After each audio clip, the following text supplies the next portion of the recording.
Šodien ir diezgan augsts.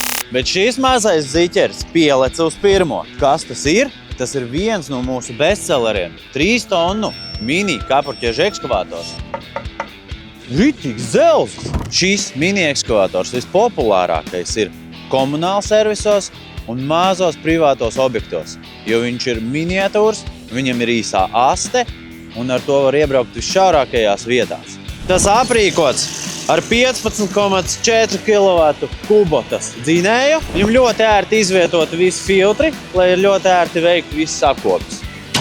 Tāpat kā lielie SDOG brāļi, šis ir aprīkots arī ar 5 hidroliskajiem izvadiem, plus šajā standarta komplektācijā ātro mehānisko sakabi un vienu kausu. Radio ir, kondicionieris ir, digitālais displejs, krēsls regulējās, roku balsti, viss nepieciešamās lietas, lai tu varētu kārtīgi darboties. Priekš šī mazā ekskavatora šajā klasē kabīne ir īstenībā pietiekami ērta un plaša. Braukšanas ātrums šim mazajam lēnajā režīmā 2,3 km/h, ātrajā 4 km/h. Tā rakšanas dziļums 2,8 metri.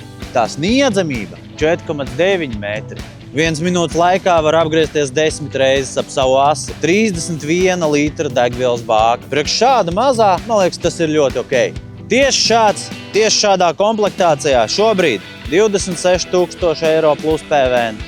Ja šis ir aktuāli, zvani man, raksti man. Jauku dienu!